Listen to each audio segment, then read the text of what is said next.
Donc, on va commencer en s'intéressant à l'état de la mer.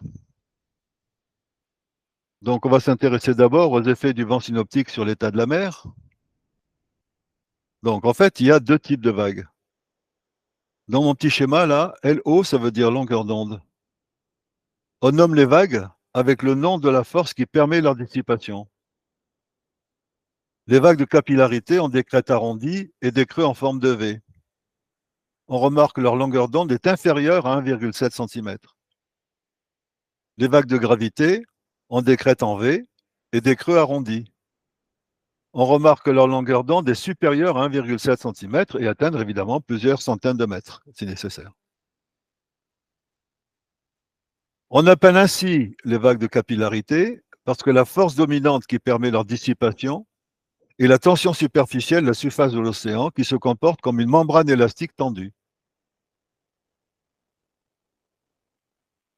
On appelle ainsi les vagues de gravité parce que la force dominante qui permet leur dissipation est la gravité. Donc on va s'intéresser d'abord aux vagues de capillarité.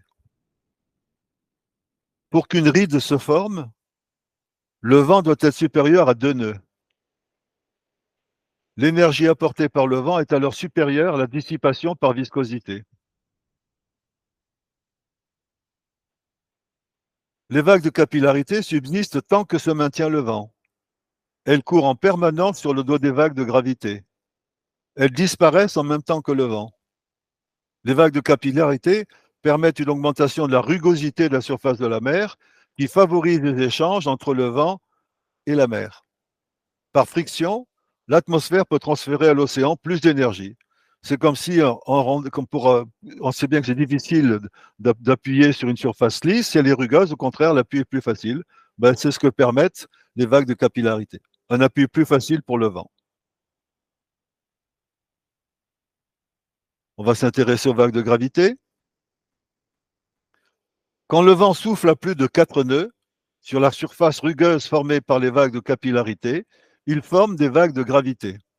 Je voudrais juste rajouter un mot par rapport aux vagues de capillarité. Vous voyez, quand à la surface de la mer est répandu un produit huileux, donc très dense, eh ben, comme je sais pas, du fioul ou des choses comme ça, eh bien, ce qui se passe, c'est que du coup, les vagues de capillarité ne peuvent pas se créer, eh bien, ça a pour effet d'aplanir la mer. Par contre, donc, s'il existe des vagues de capillarité, quand le vent souffle à plus de 4 nœuds sur la surface rugueuse formée par les vagues de capillarité, il forme des vagues de gravité. Autrefois, sur les voiliers, les voiliers étaient équipés de sacs de jute avec dedans de la ouate et de l'huile. Pourquoi? Parce que l'idée, c'était dans le gros temps de répandre de l'huile à la surface de la mer pour essayer de la calmer. On dit calmir, pour calmir la mer. Quand les vagues de gravité se développent, leur hauteur augmente plus rapidement que leur longueur d'onde. C'est pourquoi les vagues de gravité conservent toujours des crêtes pointues et des creux arrondis. Hein, pourquoi ces crêtes pointues et ces creux arrondis? Ben parce que les vagues de gravité, elles se développent d'abord par la hauteur qui augmente plus rapidement que leur longueur d'onde. La longueur d'onde des vagues de gravité est toujours supérieure à 1,7 cm et peut atteindre plusieurs centaines de mètres. La viscosité, qui dans un premier temps tendait à dissiper l'énergie nécessaire à la formation de la vague, favorise dans un deuxième temps le développement de la vague. C'est en effet la viscosité de l'eau de mer qui permet le transfert d'énergie de la couche superficielle vers les couches sous-jacentes. Quand plus d'énergie est transférée à la mer par le vent, les vagues de gravité se développent à la fois en hauteur, en longueur et en profondeur. Excusez-moi, il y a quelqu'un qui voudrait se connecter là, sur le site là, qui est en retard, là, qui m'envoie un texto. Est-ce que c'est possible de l'accueillir?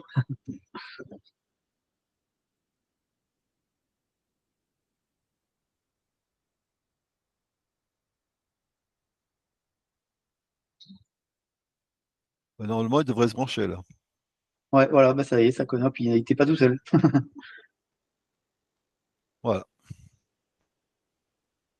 Donc, je reprends mon petit exposé.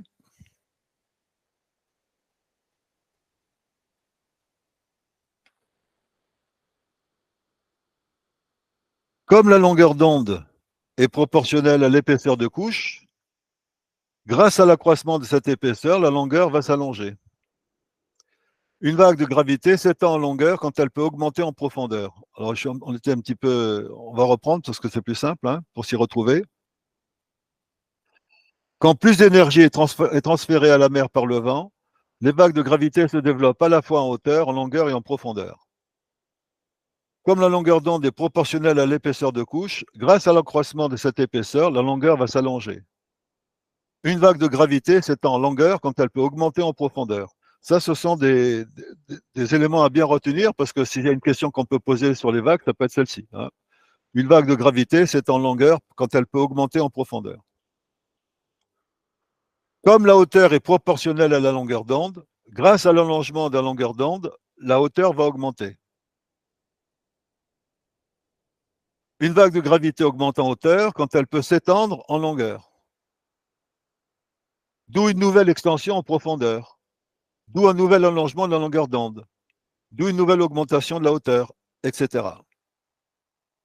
Comme le mouvement orbital est confondu avec la hauteur, grâce à l'augmentation de la hauteur de la vague, une couche plus épaisse est sollicitée par viscosité. Donc là, on va s'intéresser à la mer du vent. Donc, on distingue la mer du vent formée localement par le vent actuel, la houle, phénomène migrateur se propageant en dehors de la zone d'action du vent qui a créé le mouvement ondulatoire. Alors, première chose qu'il faut savoir, c'est que déjà cette notion de surélévation du niveau moyen. Vous voyez, la mi-hauteur de la vague ne correspond pas au niveau de la mer au repos. Il y a une surélévation du niveau moyen. Les vagues provoquent une surélévation du niveau moyen comprise entre 1/10 et 2/10 de la hauteur des vagues. Quand la vague est énergétiquement complète, la hauteur de la crête au-dessus du niveau moyen est égale au 7/10 de l'amplitude totale de la vague. En effet, le niveau situé à mi-hauteur des crêtes et des creux se trouve toujours au-dessus du niveau de repos. La différence porte le nom de surélévation du niveau moyen. Cette surélévation peut atteindre le quart de la hauteur des lames.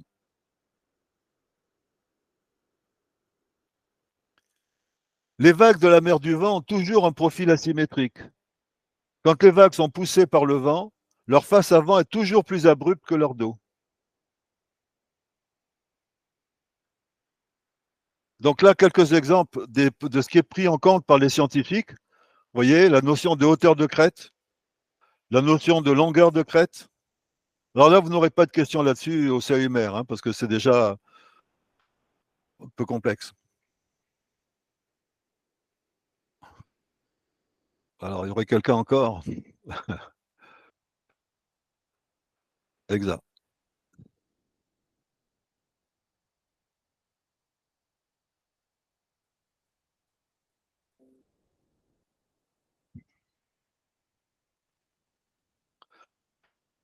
La notion de forme de crête, la notion d'asymétrie verticale de la crête, quand on compare la partie face et la partie dos, la symétrie horizontale.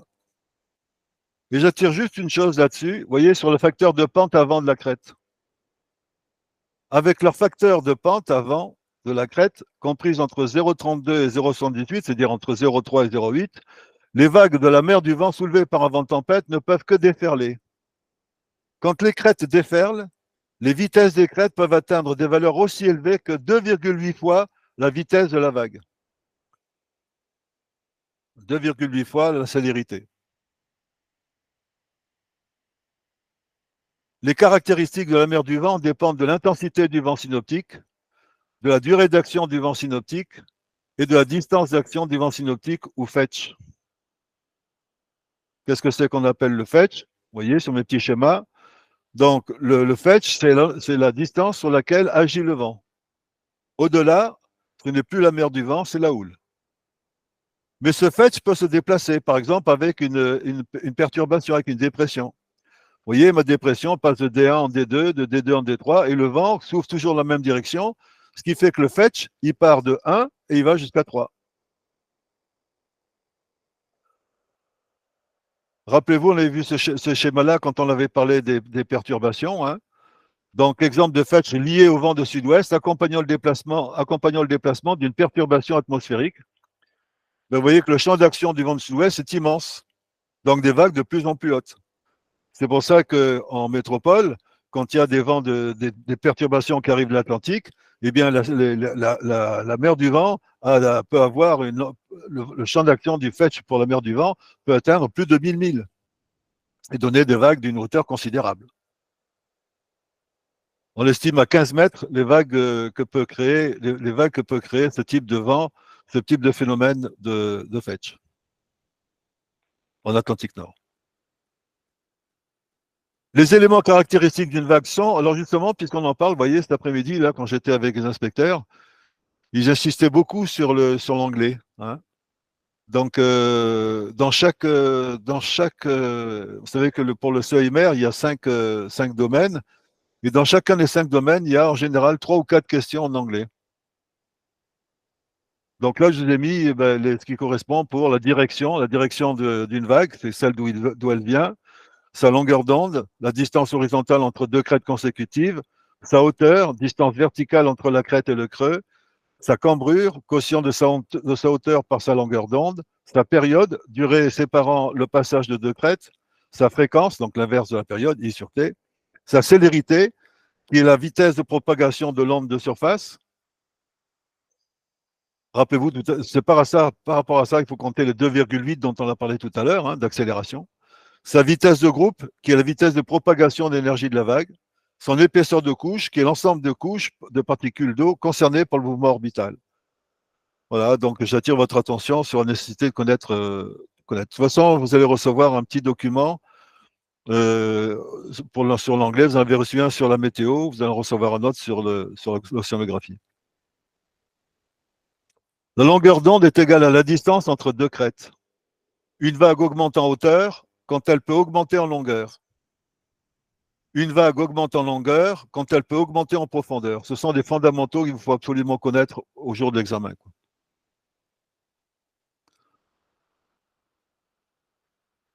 Avec la période en secondes, T, la longueur d'onde en mètres peut être calculée tout simplement longueur d'onde 1,56 fois le carré de la période. Avec la période T en secondes, la célérité C en mètres par seconde, la longueur d'onde est égale à C que multiplie T, la célérité que multiplie la période.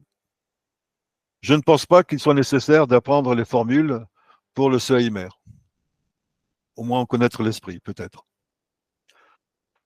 La hauteur de la mer du vent dépend de la force, la durée du vent synoptique, ainsi que du Fetch. Vous voyez, la hauteur.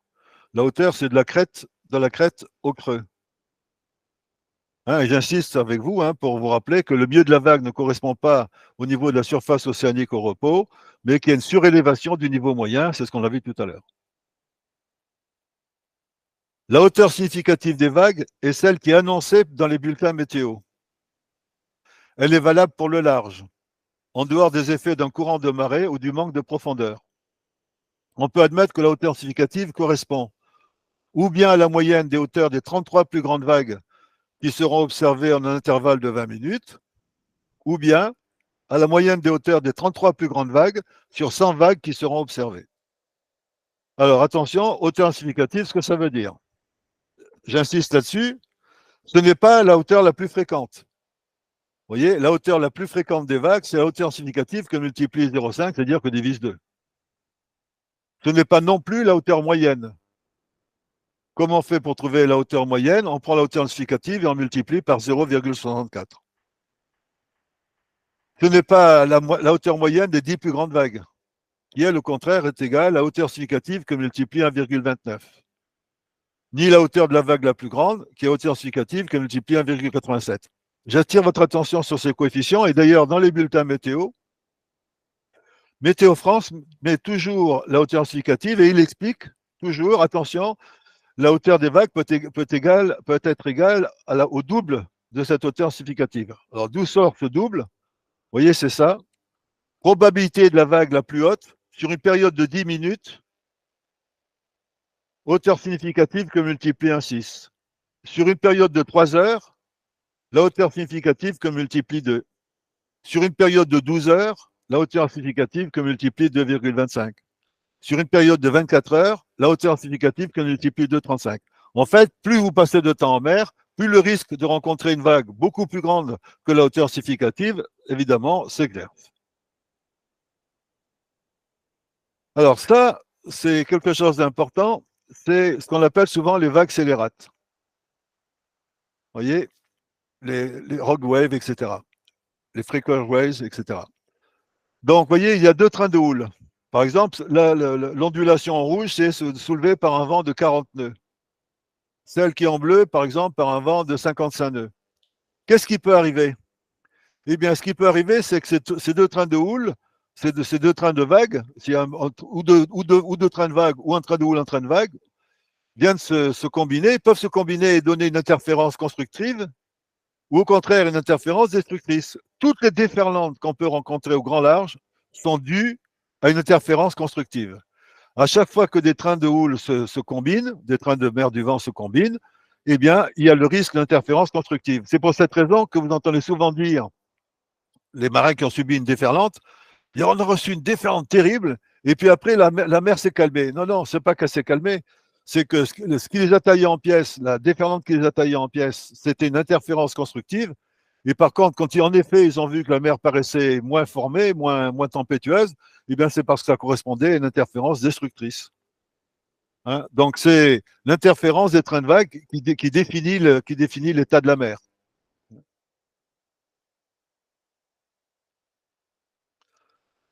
La cambrure est égale au quotient de la hauteur par la longueur d'onde.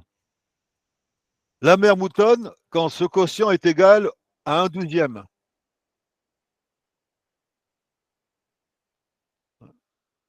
H sur LO, hein, H sur L, 1/12, la mer moutonne. La vague est stable quand ce quotient est inférieur à 1/7. La crête de la vague déferle quand ce quotient est égal à 1/7. Quand H sur L égale 1/7, la mer déferle. Quand le vent est violent, le déferlement de la crête se produit quand ce quotient est égal à 1/10, c'est-à-dire H sur L égale 1/10.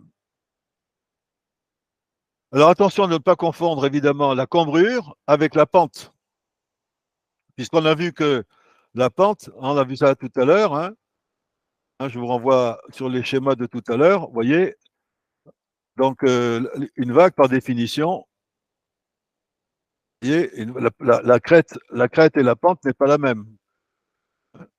J'essaie de retrouver le schéma pour vous le montrer. Vous voyez ici, hein, le dos de la vague et la face, le schéma du bas. Hein, d'accord. Donc, c'est pour cette raison que du coup, on ne peut pas imaginer. Il faut faire attention à la cambrure. D'accord. Ne pas confondre la cambrure. Du coup, je l'ai perdu. Et la pente. OK. La période dépend de la force du vent, de sa durée d'action et de la longueur du fetch. Par exemple, la période varie de 2 secondes avec un vent de 10 nœuds et un fetch de 10 000. Donc 2 secondes, vent de 10 nœuds, fetch 10 000. Donc de 2 secondes à 16 secondes avec un vent de 60 nœuds et un fetch de 1000 milles. Dans mon petit schéma, là, la période est le temps séparant le passage de crête, la période est de 8 secondes dans cet exemple, et on a une idée de la circulation hein, de la particule d'eau hein, au bout de 1 seconde, 2 secondes, 3 secondes, 4 secondes, 5 secondes, et à la fin, ça fait donc cette circulation. Hein. Et par contre, à retenir, la période dépend de la force du vent, de sa durée d'action et de la longueur du fetch.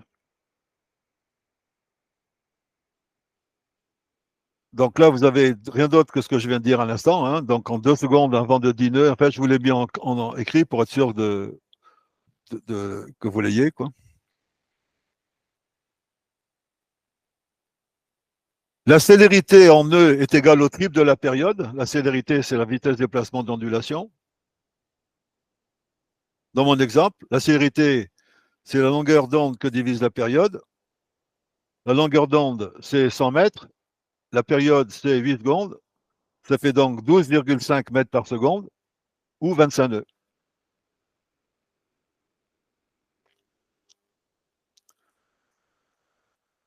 La célérité en E est égale au triple de la période. La célérité égale longueur d'onde que divise la période. La hauteur et la longueur d'onde augmentent quand la célérité peut augmenter.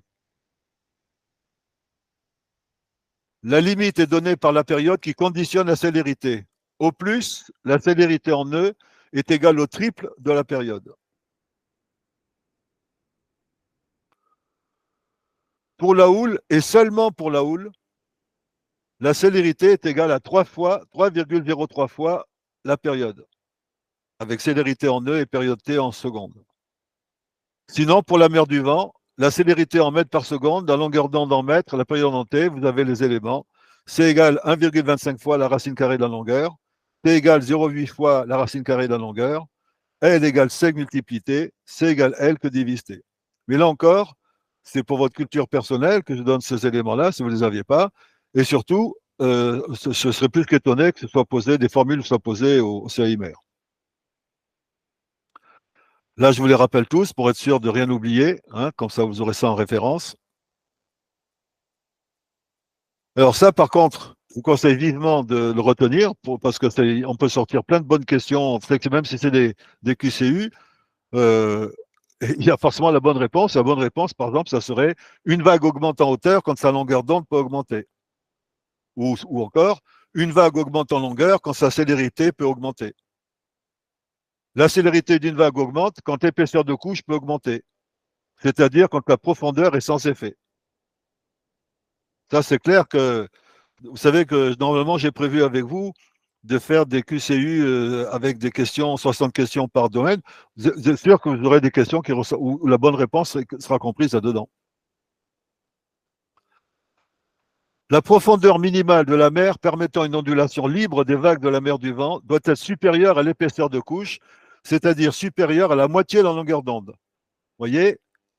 Donc, tant que la longueur d'onde, vous voyez, il faut que, comment expliquer ça de manière claire? À partir de la mi-hauteur de la vague, il faut que l'épaisseur, pour arriver à une profondeur, ce soit au moins supérieure à la moitié de la longueur d'onde. Si jamais la profondeur est inférieure à la moitié de la longueur d'onde, à ce moment-là, on dit que la houle sent le fond. Et tous les phénomènes qui créent de danger vont commencer à apparaître. Hein. Donc, il faut que la profondeur soit supérieure à la moitié de la longueur d'onde pour qu'une vague se développe librement. Vous voyez, ici, vous avez la moitié de la longueur d'onde avec les différents rayons que peuvent avoir le petit mouvement circulaire que font les particules d'eau, avec à la profondeur 1 neuvième, puis 2 neuvièmes, puis 3 neuvièmes, puis 4 neuvièmes, puis 5 neuvièmes. Voilà. Les effets du fond et de la côte sur les vagues. Vous voyez, la profondeur, dans le premier cas, trajectoire circulaire des particules. La profondeur est supérieure à l'épaisseur de couche, c'est-à-dire supérieure à la moitié de la longueur d'onde. Dans le deuxième cas, la trajectoire circulaire des particules d'eau se déformant jusqu'au fond où elles deviennent rectilignes vers l'avant et vers l'arrière. Là, la profondeur est inférieure à l'épaisseur de couche, c'est-à-dire inférieure à la moitié à la longueur d'onde. Et à ce moment-là, ce qui se passe, eh bien, du coup, eh bien, il y a déformation des trajectoires circulaires en trajectoire ellipsoïde, et à la fin, c'est carrément même tout simplement une translation vers l'avant et vers l'arrière. Et là, ça crée des phénomènes dangereux, dont on va parler tout à l'heure. Vous voyez ici, les lignes qui sont représentées en blanc, ce sont les lignes de crête. 50 mètres, 40 mètres, 30 mètres, 20 mètres, ce sont les profondeurs. Et qu'est-ce qu'on s'aperçoit? Eh bien, on s'aperçoit que la crête A, elle évolue et elle se rapproche de son déferlement, la partie avant étant trop pentue en quelque sorte. Et surtout, vous voyez les flèches. Là, les flèches à gauche sont parallèles. À droite, elles commencent à se diriger dans la même direction. Avec la diminution de la profondeur, il y a ralentissement de la célérité, convergence des lignes de force perpendiculaires aux crêtes, gonflement de la houle. Au large, un haut fond fait gonfler la mer. Au contraire, avec l'augmentation de la profondeur, il y a accélération de la célérité, divergence des lignes de force, dégonflement de la houle. Au large, une fosse fait dégonfler la mer. Et c'est ce qu'on voit dans le petit schéma. Vous voyez, ça passe de 50 mètres, 60 mètres, 110 mètres, 80 mètres, 90 mètres. Vous voyez, tout à l'heure, quand ça diminuait, les flèches commençaient à converger, alors que là, comme ça augmente, les flèches divergent. Et c'est l'inverse. La crête A est beaucoup plus pentue que la crête B. Pourquoi? Parce que la mer s'arrondit. Donc ça, c'est le phénomène de la réfraction. Quand les fonds diminuent, il y a diminution de la célérité des vagues. Normalement perpendiculaire à la crête des lames, les lignes de force convergent vers l'endroit où la célérité est diminuée, c'est-à-dire là où le fond remonte. Quand les fonds diminuent, il y a augmentation de la hauteur des lames.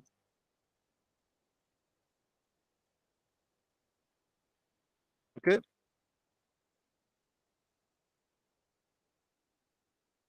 Phénomène de diffraction, vous voyez, c'est les vagues ont tendance toujours à contourner les obstacles. Donc ça, c'est la diffraction. Les lignes de crête des lames s'incurvent jusqu'à contourner un obstacle. Évidemment, si jamais il y a une île, il faut savoir que sous le vent de l'île, la mer, on aura une zone de mer croisée qui sera beaucoup plus dangereuse. Vous voyez, c'est le cas chez nous en Europe. Quand on passe Gibraltar, il y a une île qui s'appelle l'île d'Albaran. Et cette île a pour effet, l'île d'Alboran, pardon, cette île d'Alboran, elle a pour effet de créer une zone de mer croisée extrêmement dangereuse. Quand il y a des vents d'ouest très puissants sur le golfe, sur le, le Finistère, là, sur le détroit de Gibraltar, eh bien, on essaie de ne pas passer justement sous le vent d'Alboran. On fait même plus qu'essayer, on n'y va pas. La réflexion, c'est-à-dire ce qu'on appelle le ressac, quand la pente de l'obstacle est importante, les lames se trouvent réfléchies vers le large ou interférant avec celles qui arrivent. Elles créent une zone extrêmement confuse avec des vagues 2 fois plus hautes que partout ailleurs. Alors là, vous avez un résumé en quelque sorte de déformation de la trajectoire des particules d'eau avec la remontée des fonds. Quand la profondeur est supérieure à la moitié de la longueur d'onde, la célérité des vagues est fonction de la gravité de la longueur d'onde. Quand la profondeur est inférieure au 20e de la longueur d'onde, la célérité des vagues est fonction de la gravité de la profondeur. Quand la profondeur est supérieure au 20e de la longueur d'onde et inférieure à la moitié de la longueur d'onde, la célérité des vagues est fonction de la gravité, de la longueur d'onde et de la profondeur. Et dans mon petit schéma, vous voyez, en 1, on a la profondeur qui est supérieure à la moitié de la longueur d'onde. Supérieure à la moitié de la longueur d'onde, ça veut dire que la célérité des vagues est fonction de la gravité et de la longueur d'onde.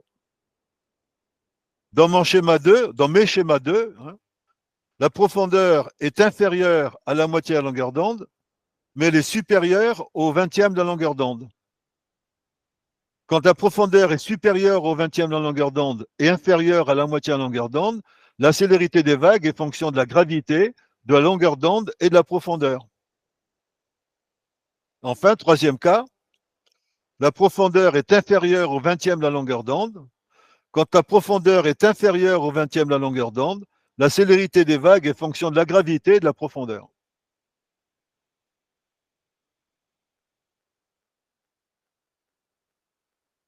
Quand la profondeur devient inférieure à l'épaisseur de couche nécessaire, le frottement du fond agit négativement sur la célérité qui diminue.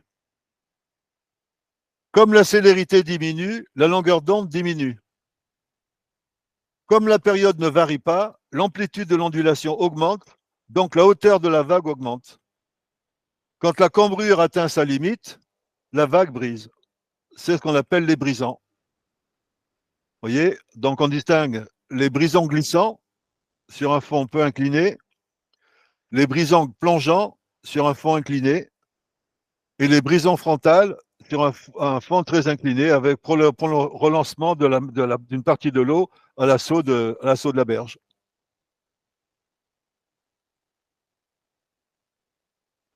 Alors, ce qu'il faut savoir sur les bancs de sable, c'est que, vous voyez, leur forme est particulière. Vous voyez, ils sont en pente douce côté vers le large et en pente abrupte vers la côte. Alors, ce qu'il faut savoir, c'est ça qui rend dangereux les bancs. C'est-à-dire qu'un voilier qui viendrait à s'échouer sur le côté pente douce, Donc, avec la puissance des vagues qui brisent, il va être poussé sur cette pente en pente douce et il va finir par tomber du côté où les pentes est abrupte. Et après, le bateau, il ne peut pas ressortir. C'est un petit peu comme une scie. Hein. Donc, c'est pour cette raison que quand les bateaux sont pris dans des bancs, eh bien, il y a peu de chances de les sauver. En plus, il y a un autre problème, c'est que la houle crée le banc de sable que la mer du vent fait monter vers la plage. Nous, par exemple, sur la côte de la Camargue, ça arrive souvent que des navires soient échoués. Ben, si au début de la tempête de marin de sud-est, l'épave est à 300 ou 400 mètres de la plage, eh bien, quand à la fin de la tempête, l'épave est à moitié ensevelie sous le sable, et par contre, elle est pratiquement arrivée sur la plage. Et ça, c'est parce que le banc de sable, c'est la houle qui crée le banc de sable et que c'est la mer du vent, c'est-à-dire les brisants, qui fait monter comment dire, le banc de sable vers la plage.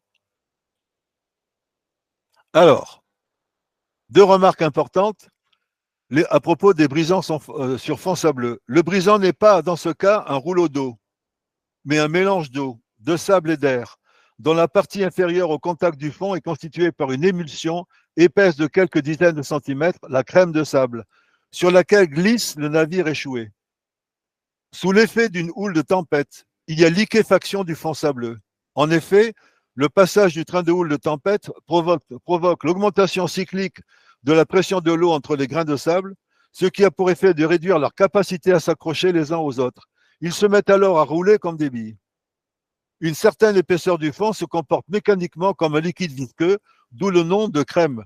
C'est pour cette raison que si un bateau est pris dans des brisants, par exemple chez nous dans le Languedoc ou sur les côtes des Landes, toujours dans la métropole, eh bien, il n'a aucune chance de s'en sortir. Il peut balancer à la mer toutes les ancres qu'il voudra. Les ancres ne pourront pas crocher, tout simplement parce qu'elles vont venir être rendues inefficaces à cause de justement cette crème de sable.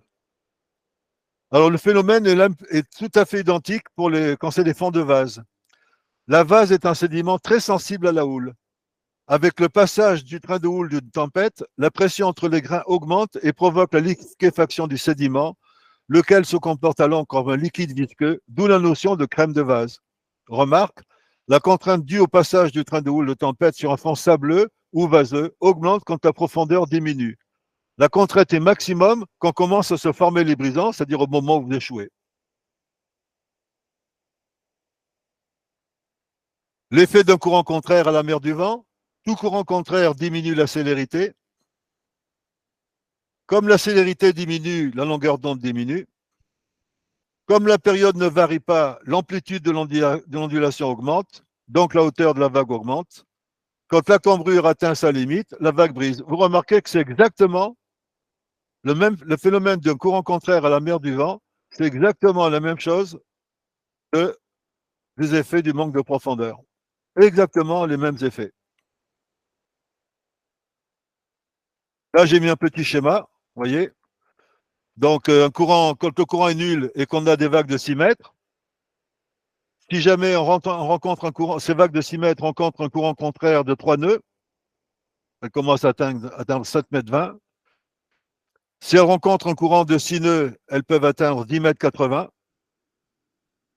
Et si elles rencontrent un courant de 7 nœuds et demi, donc là, on tombe sur une vague scélérate la hauteur peut tripler. Hein, en l'occurrence, là, 18 mètres. Voilà. Donc, c'est pour cette raison, c'est ce qui fait la dangerosité de la Manche, par exemple. Parce que même au milieu de la Manche, il y a certaines zones, il y a des courants de 4 nœuds.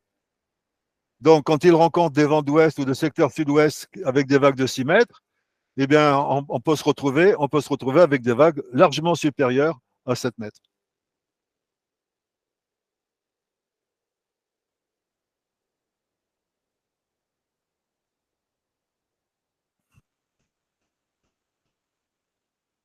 Voilà.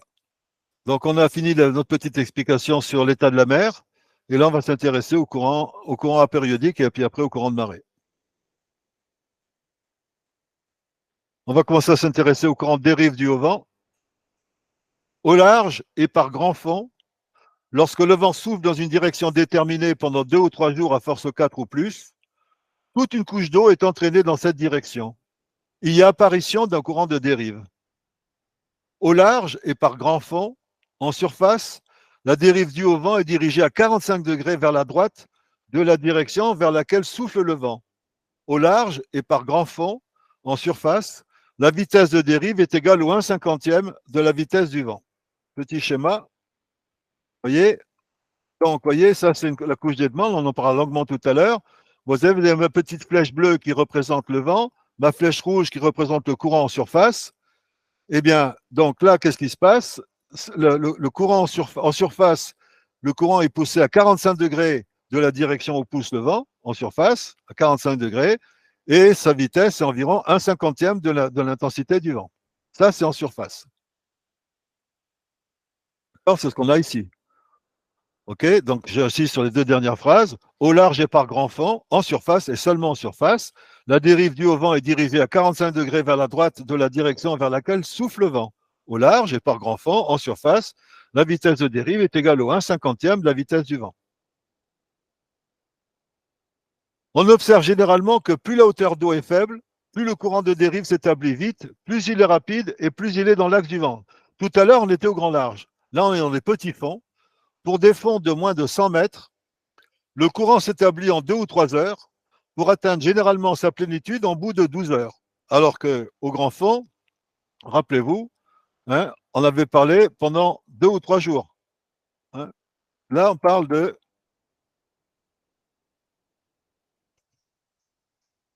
moins de 100 mètres. Pour une profondeur inférieure à 100 mètres, l'angle de dérive par rapport au vent a été réduit de moitié, alors que la vitesse du courant de surface double.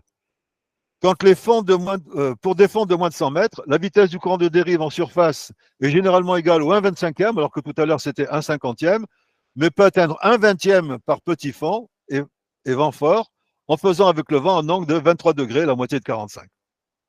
Donc au grand large, à 45 degrés du vent, et 1/50e, par petit fond à 23 degrés, la moitié de 45, à 23 degrés, toujours à droite, dans l'hémisphère nord, hein, évidemment. On parle bien de l'hémisphère nord.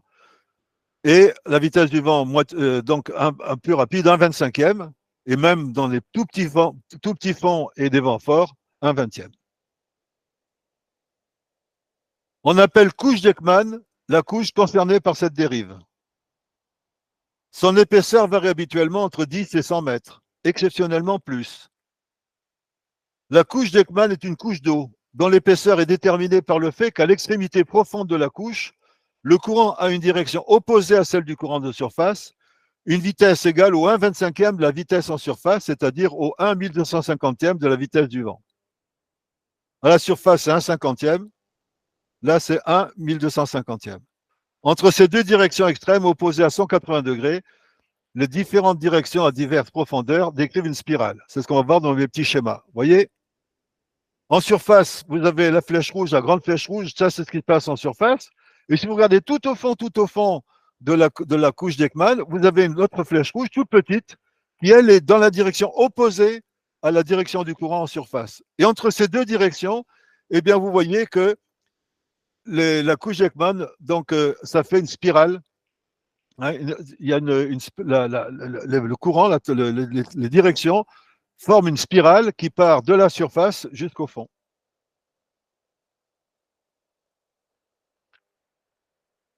La tension s'exerce dans la direction du mouvement de la strate supérieure. Ce mouvement s'exerce à droite de la tension subie. Donc à chaque fois, vous voyez, c'est ce que représente mon petit schéma de droite. Vous voyez, à chaque fois, ça se tourne, ça tourne, ça tourne, et puis à la fin, comme ça dévie à droite, ben, ça finit par être contraire. Alors là, il y a un mot qui peut vous intéresser, c'est le mot transport de masse. Et oui, parce que si je fais la somme de tous ces courants, eh bien, en fin de compte, ça correspond à un déplacement de la masse d'eau. C'est-à-dire que, en fait, par rapport au vent, il y a déplacement de la masse d'eau à sa droite. Alors, je parle bien dans l'hémisphère nord. Hein. Le transfert total dû à la dérive du vent est dirigé à angle droit du vent vers la droite dans l'hémisphère nord. J'insiste bien, dans l'hémisphère nord. C'est le transport de masse. Dans l'hémisphère nord, le courant de dérive pousse à sa droite les eaux chaudes de surface, faisant remonter à sa gauche les eaux froides du fond. Vous voyez, vous avez dans le schéma qui est à gauche le vent et le courant de surface qui fait un angle de 45 degrés. Mais on a vu que tout au fond de la couche d'Ekman, entre 60 et 100 mètres, il y a le courant qui est inversé. Entre les deux, ça fait la spirale. Donc du coup, si on tient compte de la tension du vent, en fait, il y a un transfert de masse, c'est-à-dire que la masse d'eau se déplace à droite de la direction du vent, à droite de la tension du vent.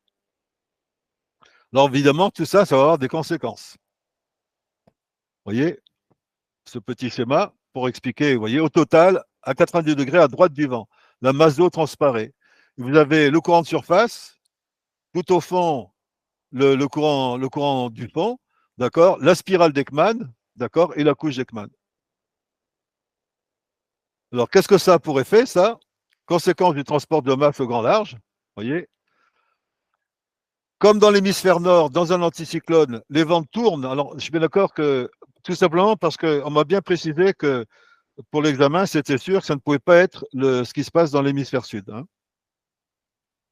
Donc, c'est pour cette raison que je ne traite que l'hémisphère nord. Comme dans l'hémisphère nord, dans un anticyclone, les vents tournent dans le sens des aiguilles d'une montre, les transports de masse des vents convergent vers le centre de la zone anticyclonique. Vous voyez? Donc, l'anticyclone, on sait que ça tourne dans l'hémisphère nord dans le sens des aiguilles d'une montre. Donc, la flèche bleue représente le vent et la flèche jaune, le transport de masse. Donc, à droite du vent. Donc, il y a un phénomène de convergence. Vous voyez? La convergence est une circulation de l'eau de l'extérieur vers l'intérieur et du haut vers le bas. Cette convergence des transports de masse d'eau provoque une hausse de la surface océanique. Comme dans l'hémisphère nord, le vent pousse à sa droite les eaux chaudes de surface, il s'agit d'eau chaude et peu salée, donc dilatée. Vous voyez? Donc du coup, qu'est-ce qui se passe? Eh bien, ça ne peut pas. Au centre de la gire cyclonique, on va y revenir tout à l'heure, les eaux de surface ne pouvant pas s'accumuler indéfiniment, elles plongent vers le fond. C'est ce qu'on appelle le phénomène de ventilation, parce qu'il permet l'oxygénation des couches d'eau profondes. La vitesse verticale vers le bas est d'environ 20 mètres par an. Thermocline, alors qu'est-ce que c'est qu'on appelle thermocline? Peut-être vous donner une définition. C'est la zone de transition thermique entre les eaux superficielles, les eaux chaudes, et les eaux profondes, les eaux froides. La zone située au-dessus de la thermocline, d'accord, on leur donne, c'est donc essentiellement la couche froide, et par définition, l'autre, on l'appelle la couche chaude. Et si on veut jouer au savant, on peut l'appeler épilimnion et hypolimnion. Mais enfin bon, il n'y a pas grand monde qui l'utilise. Alors, en fait, ce qu'il faut savoir, c'est que du coup, puisqu'il y a une convergence, un amoncellement d'eau, eh bien, forcément, il se crée un courant de pente. Et vous voyez, le courant de pente, il laisse le sommet de la pente à sa droite.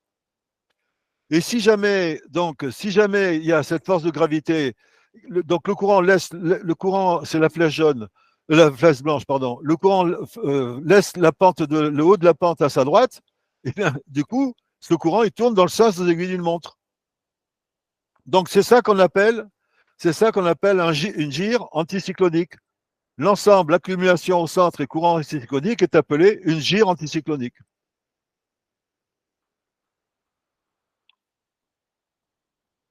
OK? Maintenant, qu'est-ce qui se passe quand c'est une dépression? Toujours en hémisphère nord, hein, effet des transports de masse dus au vent synoptique dans une dépression. Vous voyez? Mes petites flèches en bleu, c'est le vent, mes flèches en jaune, c'est les masses d'eau.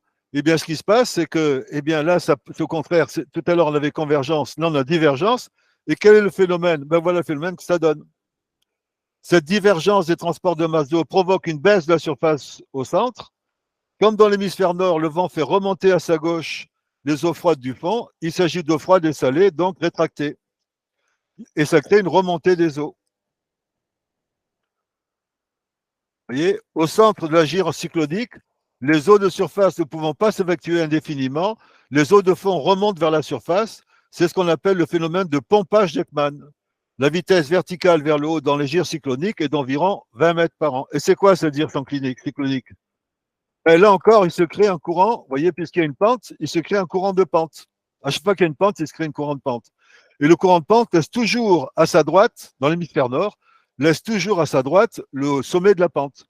Ben, le sommet de la pente passe à l'extérieur, donc on a ce mouvement dans le sens contraire des aiguilles d'une montre. Voilà. Et ça donne quoi?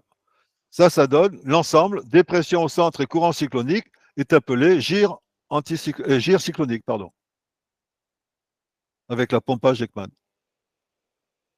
Alors, par contre, ce qui est plus évident encore, c'est les conséquences du transport de masse à la côte. Alors ça, vous voyez, c'est classique de la côte du Languedoc, quand il y a ce qu'on appelle le marin. Le marin, c'est un vent de sud-est qu'on appelle vent d'afflux. On appelle vent d'afflux tout vent qui crée un amoncellement d'eau à la côte. Du coup, qu'est-ce qui se passe? Il y a un transport de masse à sa droite. Donc, du coup, ça pousse les eaux chaudes, ça pousse les eaux chaudes vers la côte. Dans le Languedoc, quand il y a du vent de sud-est, eh bien, les eaux sont toujours chaudes. Les baigneurs sont tout contents. Vous voyez pourquoi? Parce que s'il y a poussé d'eau chaude à surface jusqu'à la côte, à un moment donné, ben, ça ne peut pas s'amonceler indéfiniment sur la côte, eh bien, ça repart vers le fond. Et ça donne eh bien, ce qu'on appelle tout simplement comment on appelle ça, des baïnes chez nous, hein, surtout dans les Landes, les baïnes. Et c'est ce courant qui part vers le large. Hein. Les eaux de surface vont buter sur la côte. Il y a un léger amoncellement à la côte, mais surtout un courant de downwelling, hein, donc qui s'échappe par le fond. Plonger les eaux chaudes de surface vers le fond quand elles sont poussées à la côte par un vent d'afflux. Et il y a donc une surélévation du niveau de la mer. Par exemple, chez nous, quand il y a des tempêtes de sud-est, eh bien, dans les ports, le niveau peut monter, c'est même en 1983, le niveau est monté jusqu'à 1,80 m suite à une tempête de marin de sud-est dans le Languedoc. Il y a le phénomène inverse avec les vents de reflux qui poussent toujours évidemment le transport de masse à sa droite. Là, il y a un abassement des eaux donnant des décotes, une remontée des eaux froides. Vous voyez, puisque les eaux chaudes sont poussées vers le large, ben, qu'est-ce que c'est qui remonte à la côte? Ah ben, la côte, ce sont les eaux froides qui remontent. Et là, par exemple, quand c'est le Mistral ou la Tramontane qui souffle sur le sud de la France, eh bien, les eaux sont toujours froides. Pourquoi? Parce que les eaux chaudes sont poussées vers le large. Et donc, quoi se baignent les gens? Ben, les gens se baignent dans les eaux froides du fond qui sont remontées. Ça, c'est le phénomène d'upwelling. Downwelling, c'est la plongée des eaux chaudes donc, qui s'échappent par le fond. Et là, ici, c'est donc l'inverse. L'upwelling, c'est remonter les eaux froides. Les courants de pente. Lorsqu'un transport de masse a eu pour conséquence une accumulation d'eau sur une côte, les eaux accumulées s'écoulent. À la surface, cet écoulement est rapide et orienté à 90 degrés à droite de la direction de la pente descendante, c'est-à-dire ce qu'on a déjà dit plusieurs fois. Le courant de pente laisse le sommet de la pente à sa droite. On a vu ça pour les deux cas, hein, pour la gire d'accord. Au fond, cet écoulement est lent et orienté dans la direction de la pente descendante. Dans un courant de pente, il y a ralentissement et rotation à gauche avec la profondeur. Vous voyez, c'est mes petits schémas. Vous voyez, ici, il y a un vent d'afflux, transport de masse, amoncellement d'eau à la côte. Donc, à la surface, le courant, c'est la flèche bleue, le courant de pente est rapide et laisse la côte à sa droite. Par contre, en profondeur, et c'est la flèche blanche, le courant est lent et suit la pente du fond. Donc, si on fait une vue de dessus, en surface, on a un vent qui est parallèle à la côte et progressivement, il y a une rotation à gauche et une décélération puisque à la fin, le vent est perpendiculaire à la côte et est très faible. Donc, il y a bien rotation à gauche et décélération. On va s'intéresser au courant de densité.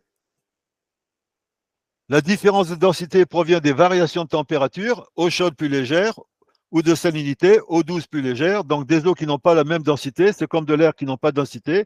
Donc, l'air humide et l'air sec ne se mélangent pas. Ben, pareil pour les eaux douces et les eaux salées, ou les eaux chaudes et les eaux froides.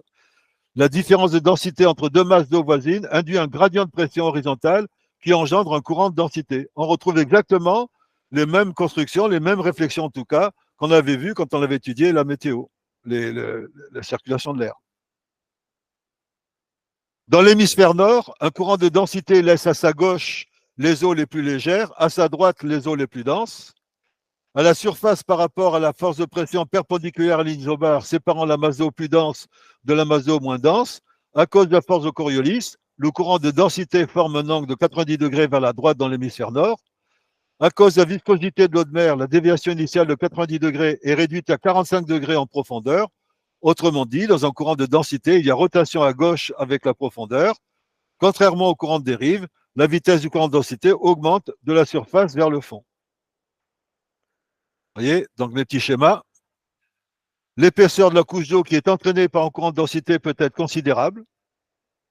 La densité variant avec la profondeur. Le courant de densité acquiert ainsi une composante verticale généralement non négligeable, parfois prépondérante. Vous voyez, en surface, on a donc le courant de surface, et en profondeur, une rotation à gauche et une accélération. L'épaisseur de la couche d'eau qui est entraînée par un courant de densité peut être considérable. La densité variant aussi avec la profondeur, le courant de densité acquiert ainsi une composante verticale généralement non négligeable, parfois prépondérante. Mon petit schéma à droite, à gauche, en surface, des eaux moins denses, les eaux plus denses, avec la flèche qui est pile poil sur la surface de séparation. D'accord? Le courant de densité est plus lent. Par contre, en profondeur, ça fait un angle de 45 degrés. Le courant de densité est plus rapide et ça fait la flèche va des eaux plus denses vers les eaux moins denses. C'est ce qui explique pour quelle raison en profondeur, une rotation à gauche et accélération. Alors, on ne peut pas parler des courants de densité sans parler des bassins de concentration et des bassins de dilution. Là encore, je m'excuse, je suis obligé de prendre des exemples dans l'hémisphère nord. Donc, l'exemple d'une conséquence d'un phénomène de concentration, c'est le cas de la Méditerranée et de l'Atlantique. Vous voyez, la Méditerranée, l'évaporation est intense. Donc, comme l'évaporation est intense, les eaux sont de plus en plus salées. Si les eaux sont de plus en plus salées, elles sont de plus en plus denses. Du coup, elles se trouvent beaucoup plus denses que les eaux plus légères de l'Atlantique.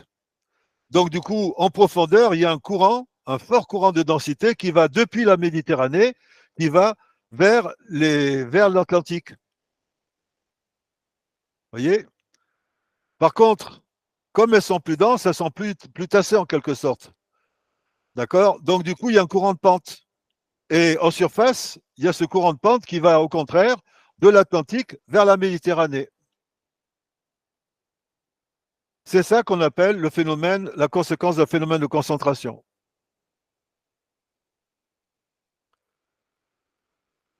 La forte salinité de la mer Méditerranée est due au fait que c'est un bassin de concentration. Les apports en eau douce y sont faibles et l'évaporation y est intense. La salinité des eaux de surface augmente quand l'évaporation est supérieure à l'apport d'eau douce. Cette augmentation de la salinité a pour effet une augmentation de la densité des eaux de surface qui plongent vers le fond. L'autre conséquence de la forte évaporation est que le niveau de la Méditerranée est inférieur au niveau de l'Atlantique. Dans l'océan Atlantique Nord, on retrouve l'eau méditerranéenne vers 1200 mètres. Vous voyez, elle ne se mélange pas. Vers 1200 mètres dans l'océan. Là, vous voyez, on va s'intéresser au phénomène de dilution et là, on est dans la Baltique. En Baltique, c'est l'inverse. L'évaporation est limitée. Par contre, les apports fluviatiles sont importants. Donc, du coup, on a des eaux plus légères, qui se trouvent, du coup, plus légères que les eaux de la mer du Nord, qui se trouvent plus denses. Donc, du coup, en profondeur, on a un fort courant de densité qui va des eaux plus denses de la mer du Nord vers les eaux plus légères de la Baltique. Oui, mais les eaux de la Baltique sont dilatées en quelque sorte, puisque plus douces, ou donc moins denses. Donc, du coup, il y a un courant de pente. S'il y a un courant de pente, il y a un courant de surface qui va depuis la Baltique vers la mer du Nord. Voilà ce que donne le phénomène de dilution. La faible salinité de la mer Baltique est due au fait que c'est un bassin de dilution. Les apports en eau douce y sont importants et l'évaporation y est faible. La salinité des eaux de surface diminue quand l'apport d'eau douce est supérieur à l'évaporation. Cette diminution de la salinité a pour effet une diminution de la densité des eaux de surface qui flottent sur les eaux sous-jacentes plus denses. L'autre conséquence de cet excès d'apport d'eau douce est que le niveau de la mer Baltique est supérieur au niveau de la mer du Nord, donc le courant de pente. Et on va s'intéresser à la dérive due à la houle. Et là, un petit schéma, on dit plus long qu'un long discours.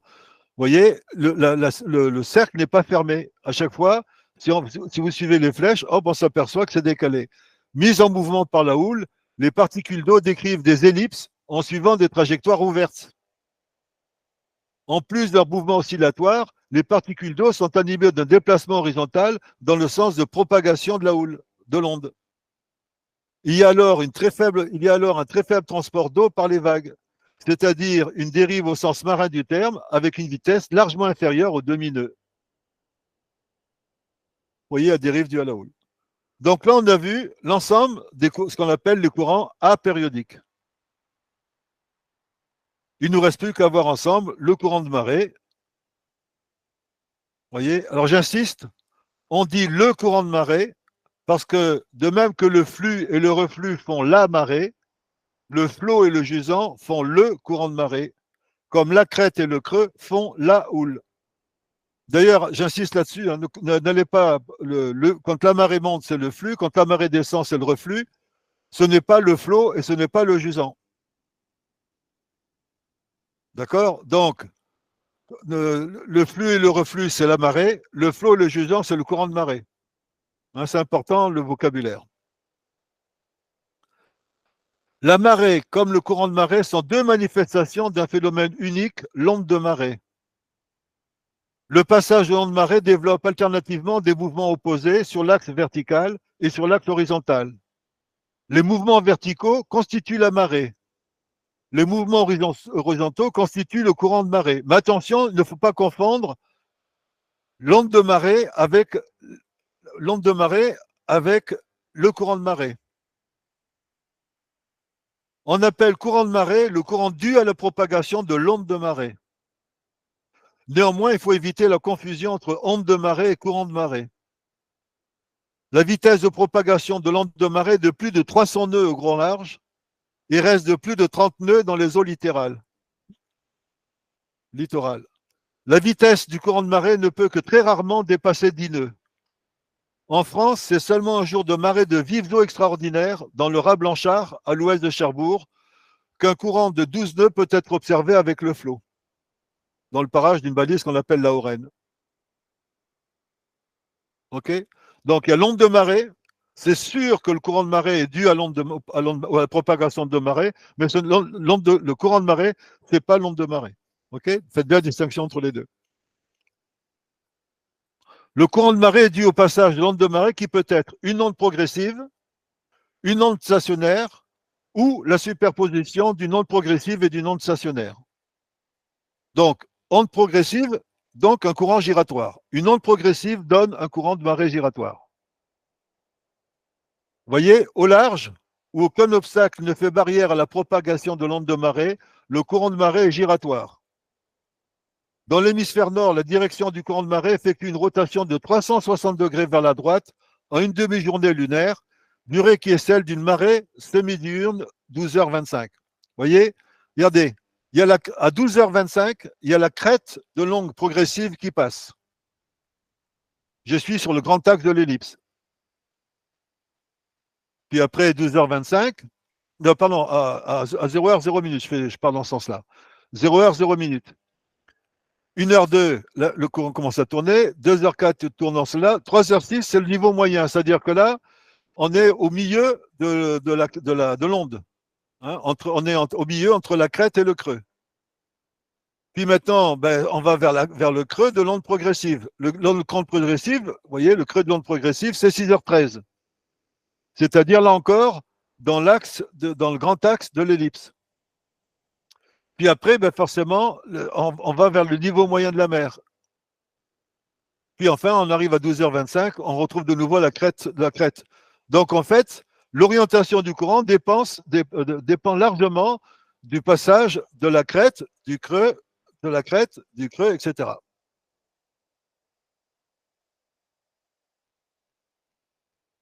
Du coup, qu'est-ce que c'est qu'on appelle le flot? Vous voyez, le flot correspond de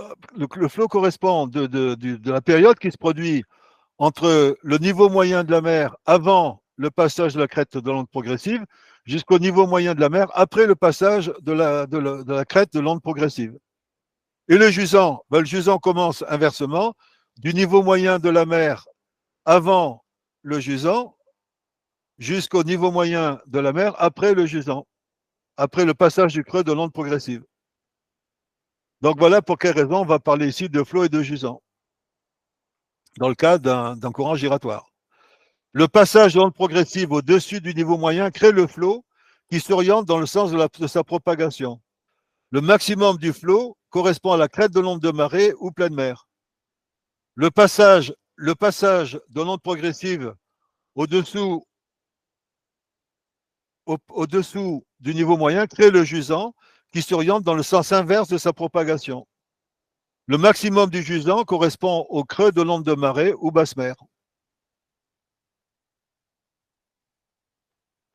Dans le cas d'un courant giratoire, la renverse de mi-marée est toujours précédée d'un amollissement du courant. Qu'est-ce que c'est qu'on appelle l'amollissement du courant de marée? L'amollissement du courant de marée est la période où le courant giratoire diminue sans s'annuler avant la renverse. Il n'y a jamais d'étale, hein, c'est ce qu'on a vu ici. Vous voyez, à aucun moment on voit le courant égal à zéro. Il diminue, d'accord, il y a amollissement, mais il n'y a pas, il ne s'annule pas, jamais.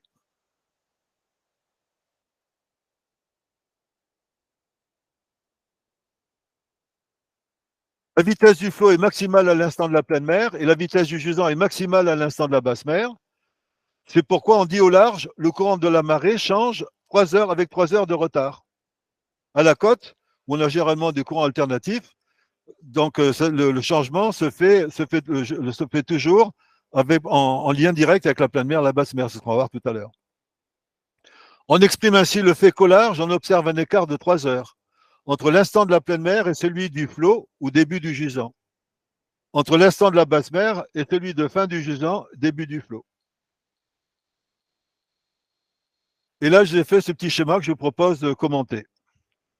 Ce qui peut être observé au passage de l'onde de marée au large. En 1, à l'instant du passage de la crête de l'onde de marée, l'orientation du courant de marée selon le grand axe de l'ellipse et dans le sens de la propagation de l'onde, la vitesse du flot étant alors maximale. En 2, puis le flot tourne vers la droite en faiblissant. En 3, à l'instant du passage du milieu de l'onde de marée, orientation du courant de marée selon le petit axe de l'ellipse, la vitesse du courant étant alors minimale. C'est la fin du flot et le début du jusant. En 4, puis le jusant tourne vers la droite en forcissant. En 5, à l'instant du passage du creux de l'onde de marée, orientation du courant de marée selon le grand axe de l'ellipse, mais dans le sens contraire et de la progression de l'onde, la vitesse du jusant étant alors maximale. En 6, puis le jusant tourne vers la droite en faiblissant. En 7, à l'instant du passage du milieu de l'onde de marée, orientation du courant de marée selon le petit axe de l'ellipse. La vitesse du courant étant alors minimale. C'est la fin du jusant et le début du flot. Puis le flot tourne vers la droite en forcissant. En 8 et en 1, on recommence. À l'instant du passage de la crête de l'onde de marée, orientation du courant de marée selon le grand axe de l'ellipse et dans le sens de la propagation de l'onde, la vitesse du flot est alors maximale et on recommence 2, 3, etc. Voilà comment fonctionne un courant giratoire au large. Maintenant, donc là, on a vu que c'était pour, je vous rappelle, l'onde progressive. Hein. Que se passe-t-il quand l'onde est stationnaire? Donc, un courant alternatif. Alors, là, on a besoin d'un petit... Vous remarquez que j'ai pas, à aucun moment vous entendu parler d'étale, hein, ni d'étale, ni de renverse. J'ai parlé d'amollissement pour le courant giratoire. Vous vous rappelez, quand c'est orienté sur le petit axe de l'ellipse, c'est là que le courant est minimum. Mais courant minimum, ça ne veut pas dire nul. Hein. Par contre, avec du courant alternatif, le courant va être nul à un moment donné. Alors, qu'est-ce que c'est qu'on appelle l'étale du courant de marée? Donc ça, c'est forcément du courant alternatif. Hein. Il n'y a que le courant alternatif qui a ce vocabulaire-là. L'étale du courant de marée est l'instant où le courant alternatif s'annule avant la renverse. On parle bien de s'annule, il est égal à zéro, nada. L'étale de flot est l'étale du courant qui marque la fin du flot. L'étale de jusant est l'étale du courant qui marque la fin du jusant. À ce moment-là, le courant est nul. La renverse du courant de marée, la renverse du flot est l'instant où le flot succède au jusant. La renverse de jusant est l'instant où le jusant succède au flot. On a donc étale de jusant, puis renverse de flot, étale de flot, puis renverse de jusant. OK? Donc, on va retrouver ces termes. Alors, je vais essayer d'expliciter mon petit schéma. Vous voyez, à gauche, vous avez une onde de marée qui progresse d'ouest en est. À droite, vous avez une onde de marée. Pensez à la Manche, vous voyez. À la Manche, il y a des ondes qui arrivent du côté où se trouve l'île d'Ouessant et des ondes qui arrivent du côté où est le Pas-de-Calais.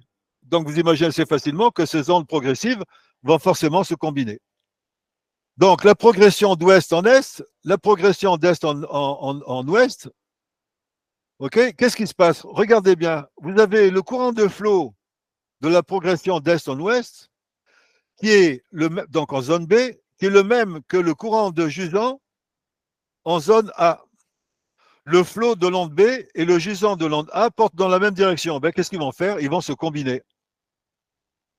Le flot de l'onde B et le jusant de l'onde A portent dans la même direction, ils se combinent.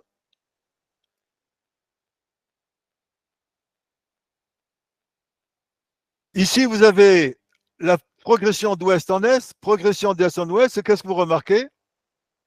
Que la direction de flot en zone de l'onde en A est la même que la direction du jusant en B. Le flot de l'onde A et le jusant de l'onde B portent dans la même direction, ils se combinent. Première combinaison. Deuxième combinaison.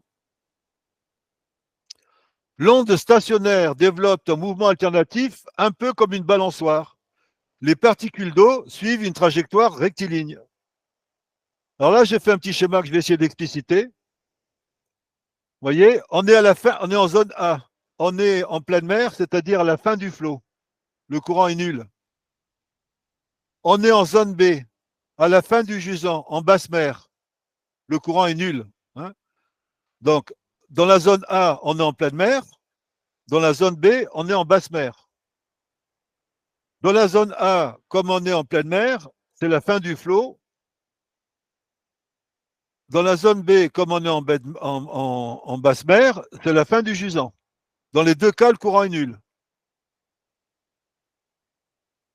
Se produit la renverse. On va passer de la pleine mer vers la basse mer en zone A.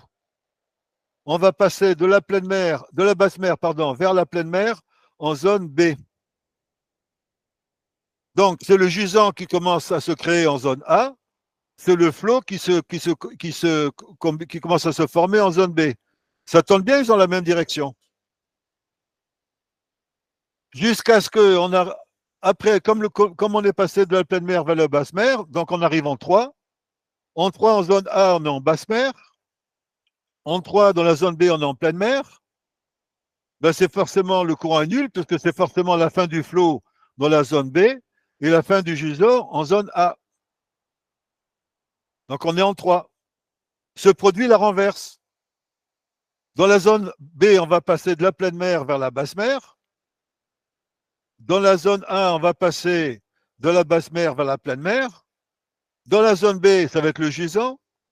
Dans la zone A, ça va être le flot, mais ils sont orientés de la même façon, donc ça s'entend bien. Le jusant de la zone A se combine avec le flot de la zone B. Le jusant de la zone B se combine avec le flot de la zone A. Et ça donne cette espèce de balançoire. Je vous ai mis ici. Vous voyez, la pleine mer renverse de jusant, la basse mer renverse de flot. La mi-marée, jusant maximum, mi-marée, flot maximum, puisqu'on sait qu'ils sont de même direction. L'étal de jusant, etc., etc. Donc, ce n'est qu'une répétition, ce schéma n'est qu'une répétition du schéma précédent.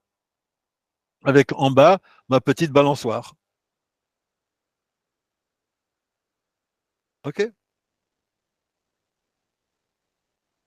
Sur la ligne nodale, l'amplitude de la marée est nulle, le courant de marée est toujours plus intense qu'ailleurs. La ligne nodale, c'est mon point central. On est quelque part au nord de Cherbourg.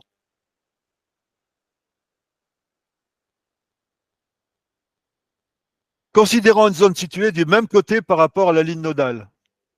Dans cette zone-là, le courant est nul à la pleine mer. Il y a étal de flot suivi de la renverse de jusant. Le jusant commence à la pleine mer et s'achève à la basse mer. Il accompagne le reflux de la marée. Le jusant est maximal à mi-marée descendante. Le courant est nul à la basse mer. Il y a étal de jusant suivi de la renverse de flot. Le flot commence à la basse mer et s'achève à la pleine mer. Il accompagne le flux de la marée. Le flot est maximal à mi-marée montante. le courant est nul à la pleine mer, il y a étal de flot suivi la renverse de jusant, etc., etc. Alors là, je vous ai mis ce petit schéma pour que vous compreniez qu'il y a modification des vitesses du courant. Vous voyez, vous vous rappelez, pour les marées, on avait expliqué qu'il y avait des heures marées. Eh bien, en navigation, on calcule aussi des heures courant. Vous voyez, on estime qu'entre la basse mer et la pleine mer, il y a 6 heures courant. Vous voyez? Donc, du coup, ce qui fait qu'on a, comme pour la marée, on a PM-5, PM-4, PM-3, PM-2, PM-1. Ça, ce sont des heures courant. Donc, vous voyez, à la basse mer, le courant est nul. La vitesse du courant à PM-5, la vitesse du courant à PM-4, la vitesse du courant à PM-3, c'est maximum du flot, puis les 5 sixièmes, puis la moitié, puis zéro. Puis après, il y a le jusant. Donc là encore, la première heure, vous voyez, vous voyez, si je prends, regardez, là on a dit que c'était 1h02, je crois, ce que j'ai pris comme exemple, oui, 1h02, je crois. Vous voyez, donc à 0h, 0 minute, le courant nul.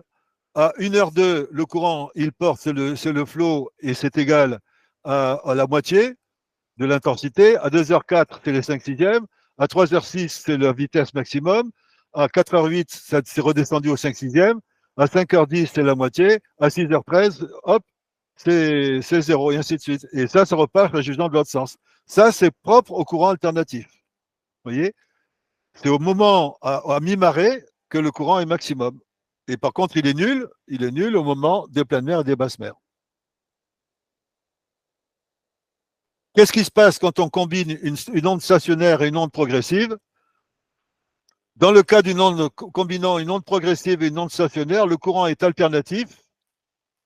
L'étal de flot renverse du jusant après la pleine mer et avant la mi-marée descendante. Vitesse maximale du jusant après mi-marée descendante et avant la basse mer. Étal de jusant renverse de flot après la basse mer et avant la mi-marée montante. Vitesse maximum du flot après mi-marée montante et avant pleine mer. Donc il y a un décalage. Mais on reste quand même dans un courant alternatif. Là, je vous ai mis ça, on ne vous posera pas de questions enseignement là-dessus, hein, c'est pour votre culture. Hein. Dans le golfe de Gascogne, en Bretagne Sud, il s'agit d'une onde de marée progressive. À l'entrée de la Manche, il s'agit d'une onde de marée progressive. À l'ouest du Cotentin, il s'agit d'une onde stationnaire. Au nord du Cotentin, il s'agit d'une onde de marée combinant une onde progressive et une onde stationnaire. À l'est de la Manche, il s'agit d'une onde de marée combinant une onde progressive et une onde stationnaire.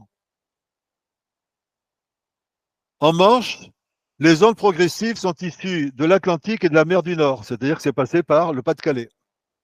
Les ondes stationnaires sont dues à la réflexion de ces ondes progressives sur le littoral. Et le littoral, c'est la Normandie. On va s'intéresser au courant de déversement. Le courant de déversement, courant hydraulique de remplissage ou courant hydraulique de vidange, est dû aux effets de la hausse ou de la baisse du niveau de la mer avec la marée qui va remplir ou vider des bassins littoraux. Vous voyez, quand il y a remplissage ou vidange, je reprends le petit texte là, hein, ou vidange d'un golfe ou d'une baie, il y a création d'un courant de déversement lié à dénivellation entre la côte et le large dû au seul mouvement vertical de l'onde de marée. Les courants de déversement s'inversent à la pleine mer et à la basse mer. La vitesse d'un courant de déversement est maximale à mi-marée. Il s'agit soit du courant hydraulique de remplissage avec le flux, soit du courant hydraulique de vidange avec le reflux. Ben, vous en avez un exemple connu, c'est celui de la Rance, à côté de Saint-Malo, où il y a la marée motrice française. Donc, qui se remplit, la Rance donc, se remplit avec quand ça passe de la, pleine mer, de la basse mer vers la pleine mer, puis ça va se vider quand ça va passer de la pleine mer à la basse mer. À ce moment-là, le mouvement, le mouvement de flux de la marée, de reflux de la marée, ont pour effet de créer un courant de flot et un courant de gisant qui va actionner des turbines, qui va produire l'électricité. Voilà. C'est ça qu'on appelle les courants de déversement. Courant hydraulique de remplissage et courant hydraulique de vidange, avec le reflux. Voilà. Donc ça, c'est rapidement fait, toujours pareil, hein, pour ne pas vous saouler. Hein. Donc, ce qu'on peut savoir. Alors, il y a des documents qui vont évidemment compléter ça. Je ne sais pas si je vous ai envoyé à vous les liens pour y arriver. Pouvez me répondre à cette question? Allô? Non, l'état de la mer, je pense pas qu'on ait reçu Bon, le bah, je lien. vais le faire tout de suite là, hein. Dès que j'ai fini, je vais l'envoyer tout de suite là. OK. Eh bien, écoutez, voilà, je vous remercie d'avoir été patient et de m'écouter jusqu'au bout. Merci à vous. Très bien. Merci, bonne soirée. Oui, Merci, bonne nuit. peut-être vous me trouvez un peu Merci. sévère, peut-être vous me trouvez un peu sévère de respecter l'horaire, mais bon, à vous, c'est un petit nombre, c'est pas un problème. Mais quand chez les autres cow-boys, c'est que j'en ai, je sais plus combien, une centaine. Donc il faut vraiment le faire, sinon c'est impossible, quoi. Voilà. D'accord. Voilà. Et puis après, j'avoue que je suis toujours devant mon écran, ce qui m'embrouille toujours un peu. Eh bien, je vous dis à la prochaine fois. La prochaine fois, par contre, on va attaquer la navigation et les instruments de navigation. Donc, c'est pas impossible que là, j'arrive que j'arrive à rester une bonne heure et demie, quoi. Hein, voilà, pour que vous le sachiez. Ok. Très bien. Parfait, merci Marcel. Ok, merci. À bientôt. À bientôt. Merci. Allez, à bientôt. Merci. Merci, bonne Au soirée revoir. tout le monde. Merci.